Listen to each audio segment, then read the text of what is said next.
তাজুল যে কথাগুলো আদালতে বলছে, যে এই মিথ্যা কথাগুলো বলছে, এই মিথ্যা কথাগুলোর পক্ষে সাক্ষী দেওয়ার জন্য ট্রেনিং সেন্টার আছে। এবং উনি বলছেন যে সাক্ষীর জন্য ট্রেনিং কোথায় কোথায়, হ্যাঁ ট্রেনিং দিচ্ছে, তাও আমার ভালো জানা আছে। এখনই এমনি এমনি আহ, এই এমনি এমনি আমি এগুলি এমনি এমনি ছাড়বো না।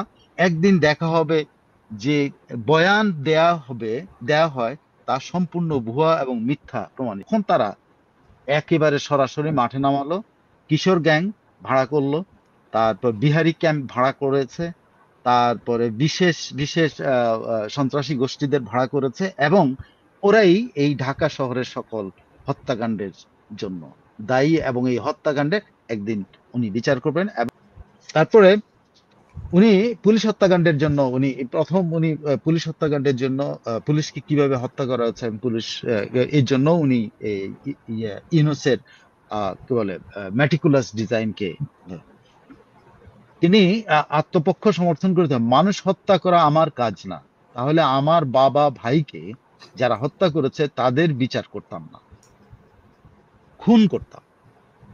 একদম স্ট্রেট ফরওয়ার্ড বলছে, তাহলে আমি খুন করতাম।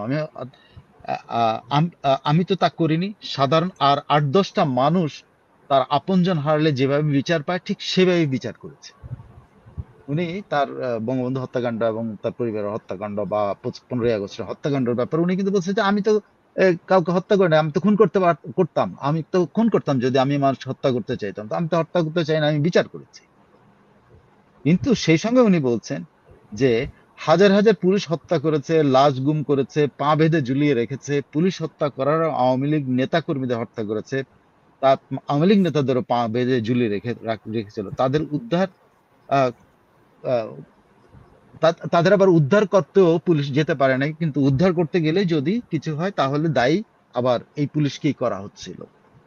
হ্যাঁ, যারাই উদ্ধার করছে তাদের উপরে আক্রমণ হয়েছে, যারা আহ, এবং উনি বলছেন যে যারা নির্যাতন করছিল তারাই কিন্তু এই নির্যাতনকারীদের হাত থেকে যখন পুলিশ তাদের নির্যাতিতদের রক্ষা করার চেষ্টা, তখন পুলিশের উপর আক্রমণ করেছে। সো উনি যেটা বলছেন যে পুলিশ যেখানে সাহায্য করতে গেছে সেখানেই পুলিশের উপর আক্রমণ হয়েছে, এবং এটাই হলো মেটিকুলাস ডিজাইনে যাতে পুলিশকে ডিমোরালাইজ করা যায়। হ্যাঁ, আহ, উনি বলছেন যে 15 জুলাই থেকে তারা পুলিশ হত্যা শুরু করলো, আহ, এবং পিটিয়ে বীভৎসভাবে পিটিয়ে হত্যা করলো। অন্তঃসত্ত্বা কনস্টেবলও তাদের হাত থেকে রেহাই পায়নি। আওয়ামী লীগ নেতাকে তো পিটিয়ে হত্যা করছিল, তো পুলিশ গাছে ঝুলিয়ে রাখছিল। ঢাকায় করেছে, ঝিনাইদহ করেছে। উনি যেটা বলছেন যে পুলিশ হত্যাকাণ্ডের যে ব্যাপারটা সেটা হচ্ছে ঢাকায় ঝিনাইদহ দিয়ে শুরু হয়েছে বিভিন্ন জায়গায়, এবং আরো বিভিন্ন জায়গাতে ইউনুস গংরা এই কাজগুলি তখন করছিল। অথচ উনি প্রমাণ হিসেবে উনি বলছেন, তাহলে যদি তাই না হবে তাইলে ইউনুস সাহেব কেন যে 15ই জুলাই থেকে এই সকল যতগুলো 5ই জুলাই থেকে যতগুলো হত্যাকাণ্ড হয়েছে সবগুলোর ব্যাপারে উনি কেন দিলেন, ইন্ডেমনিটি দিলেন? উনি প্রশ্ন করেছেন যে ওরা তো ইন্ডেমনিটি নিয়েছে, তার মানে কি ইন্ডেমনিটি কেন নিয়েছে?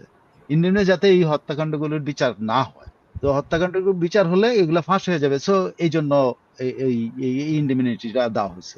শেখ হাসিনা বলেছেন যে এগুলো দিয়ে কোনো কাজ হবে না, কোনো না কোনো সময় আমি যখন আসবো এগুলোর বিচার হবে। এবং উনি বলছে সেদিন বেশি দেরি নয়, যেদিন উনি আসবেন এবং যে এই বিচারগুলো করবেন। হ্যাঁ, তো এই আপনার মানে মোটামুটি শেখ হাসিনার যে কথাগুলো, উনি আরেকটা দাবি করেছেন, যেটা এটাও আরেকটা ডিসক্লোজার আমি আপনাকে বলি, যেটা হলো উনি উনি বলছেন আমি জানি কোথায় কি হচ্ছে।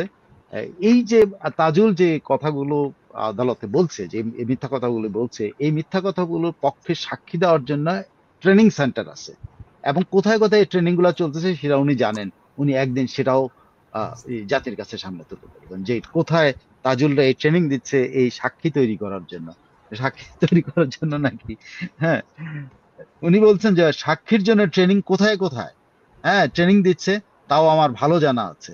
এখনই এমনি এমনি আহ, এই এমনি এমনি আমি এগুলি এমনি এমনি ছাড়বো না।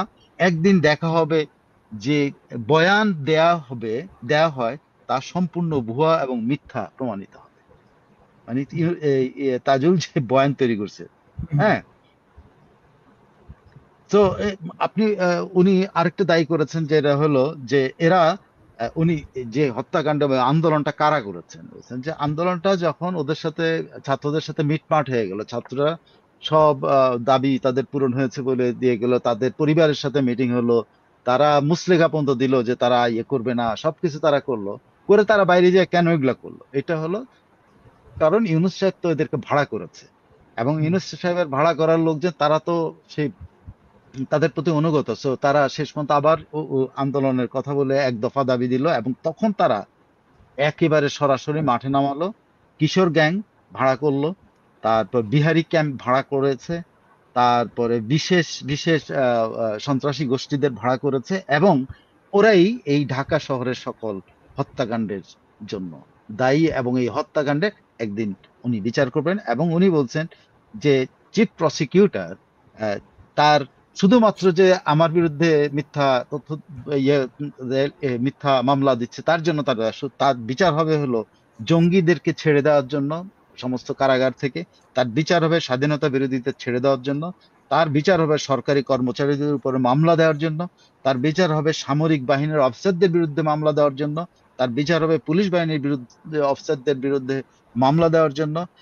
এরকম বহু সে এমন এমন এমন ইয়েগুলি করেছে যে যে তাজুল যে এমন কোন সেক্টর না যে সেক্টরের উপর সে অন্যায় এবং অত্যাচার করছে না, এবং বহু স্বনামধন্য কর্মকর্তা বা যেসব কর্মকর্তা তখন দায়িত্বশীল পদে ছিলেন, তারা নিজের দায়িত্ব পালনের জন্য সব কাজ, তাদেরকে সেই জন্য এম, মামলা দিয়ে আজকে হয়রানি করা হচ্ছে এবং তাদের বিচার করা হচ্ছে। সো এগুলির জন্য হ্যাঁ তার বিচার আরো কেন বিচার হবে, আরো বিচার হবে এই জন্য যে এই তাজুল আহ, সাংবাদিক হত্যাকাণ্ডের এই সময়কালের জন্য সাংবাদিক হত্যাকাণ্ড হয়েছে, সেটা থেকে এই যে ইন্ডেমনিটির মাধ্যমে সব রেহাই পাওয়া হয়েছে, তারপরে সাংস্কৃতিক কর্মী হত্যা করা হয়েছে, পুলিশ তো করছেই, বিভিন্ন পর্যায়ে সাধারণ মানুষকে হত্যা করেছে, রাস্তার ইয়েকে কি বলে কি বলো বললাম, মানে রাস্তার মজুর বা রাস্তার এই যে আহ, কেনাকাটা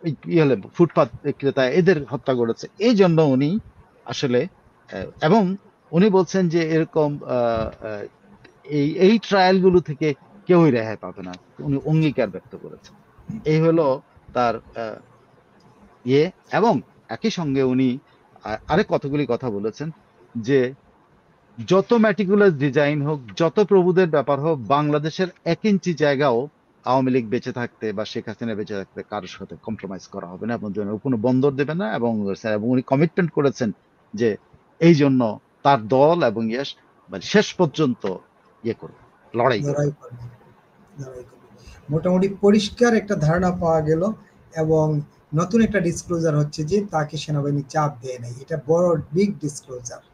আর তাকে সেনাবাহিনী চাপ দেয় নাই ক্ষমতা ছাড়ার জন্য, এবং দলের নেতা বা মন্ত্রী এমপি কেউই তাকে বলেন না যে ক্ষমতা ছাড়তে।